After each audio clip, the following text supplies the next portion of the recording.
Let me show you how I turned this piece of firewood into this carver's mallet as a complete wood turning beginner.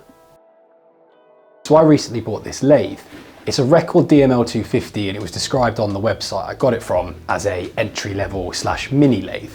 And I have already used it, turning a few pens to have a bit of practice and play on a smaller project. That didn't give me a huge amount of experience using the tools, and I wanted to try and turn something between the spindles.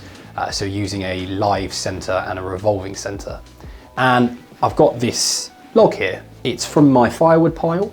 I actually don't know what it is or what species it is. I'm not very good at that. If there's any wood wizards out there, please let me know in the comments below what you think this might be. And I thought it would be really fun to try and turn it into a carver's mallet. Everywhere I look seems to suggest that's a pretty good beginner project. And as I am most definitely a beginner at this, I thought it would be fun. Still not really sure how to use the tools. So again, if there's anything you see safety-wise or skill-wise, please let me know, as there's loads I need to learn, but I'm keen to give it a crack. So let's get on with it.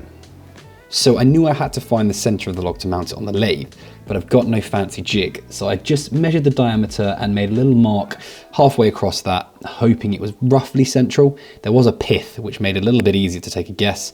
And then I hammered in the drive center so I could hopefully get it mounted onto the lathe.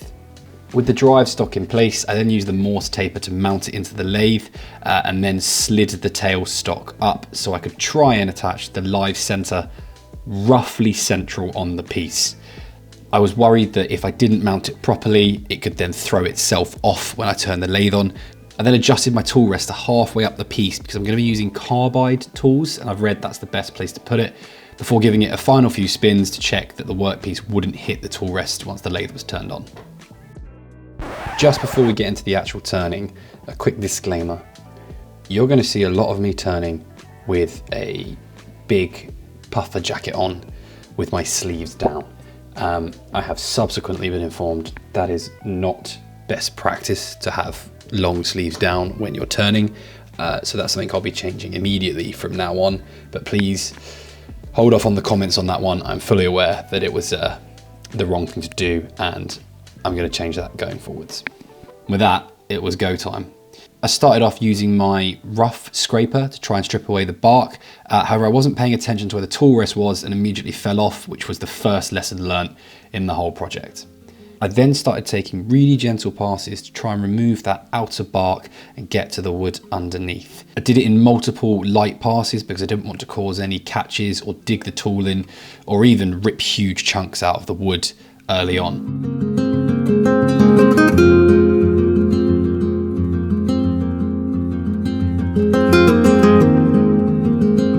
I would check my progress every once in a while, and I quickly found that actually there was a lot more bark than I realized, and I was going to have to change my tack or this was going to take me absolutely forever. So then I tried to use the scraper to sort of cut a channel into the wood just to see how far I'd actually need to go before I'd got rid of all that outer bark, kind of like setting a depth guide so that when it came to turning the rest of the piece, I understood how much I needed to remove in order to get all of that bark off. With the depth stop in place, I then proceeded to continue to take slightly heavier passes to try and get some of that bark off and get to the process of turning the actual mallet itself.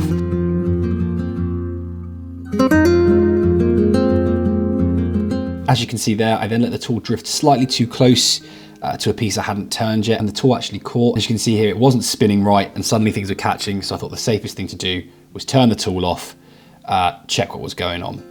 I quickly realized that it had slipped off of the live center, or it wasn't being held tight enough between the centers. So I adjusted that quickly and was ready to crack back on. I tried a different tactic for the other half. My ambition here was to try and make lots of mini trenches and then remove the waste in between them and see if that was a quicker process. But after a long while, I finally removed the majority of the bark and was left with an actual turning blank. I then went to mark with a pencil where I wanted the various elements of the mallet to be, including the mallet head and the handle and such like, and quickly realized I can't draw a straight line on a cylindrical object very well. I then clocked that if I turned the lathe onto a slow speed and just gently held the pencil up to it, it would draw me perfect lines all the way around. And I have to admit, this was a really satisfying part of the process.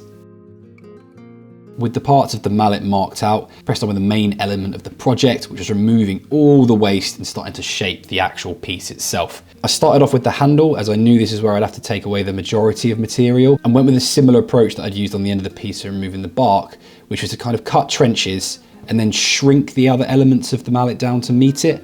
That seemed the most effective method, but if there is a better one, please let me know.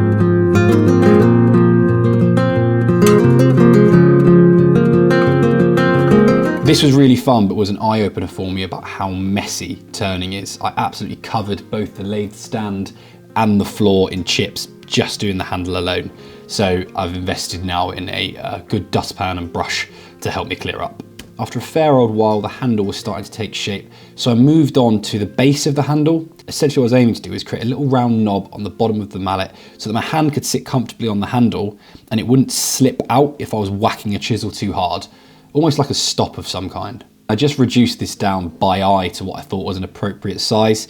There were no specific measurements in this project. Next, I took the diamond detailing tool, and the aim was to carve out a trench at the top of the mallet, leaving a piece attached to the live center so the spindle was still solidly mounted and held whilst I shaped the remainder of the mallet. I did get a few catches whilst doing this, and I think maybe I was advancing the tool a little bit too much without widening the trench around it. I did the same at the bottom where the handle would go into the head of the mallet, just so I understood where I needed to start shaping from. I then switched to my round-headed carbide tool, and I used this to shape the knob on the end of the handle, and I also used it to take some nice light passes and help clean up some of the rougher work I'd done earlier. I really enjoyed using this tool. I found it much easier and less scary to use than the square roughing tool. I'm not entirely sure why. Maybe there was less risk of catching on the edges, I don't know.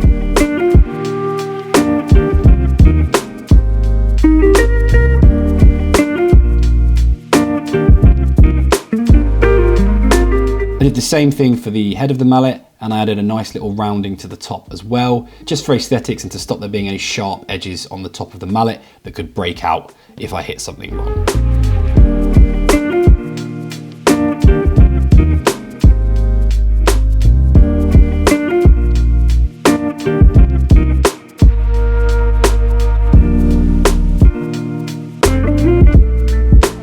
After I was happy with the rough shape of the mallet, I grabbed some sandpaper. I think this was just 120 grit, and just gave the whole thing a good sanding.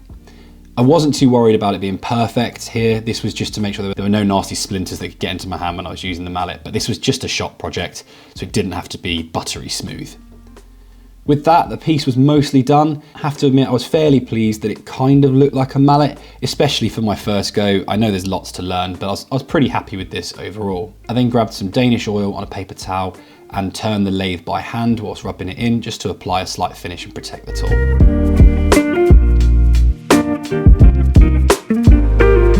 But overall, I'm pretty pleased with how it looked. Off camera, I then took the mallet off and sawed off the top piece that was connecting it to the live center before sanding that and applying some more finish. And here we are. This is the mallet. Now, I do think that the piece I left attached to the live center was too big, and as you can see here, that meant it wasn't very smooth at the end. I think in future I could probably turn that down smaller before removing it. Often I wouldn't be left with such an ugly top. And similarly, on the bottom, you can see where it was mounted and it's not been very well rounded. So things to work on, but overall, really pleased with what I did. If you do have any advice or any comments, let me know in the comments below, and let me know what I should try turn next. Thanks for watching.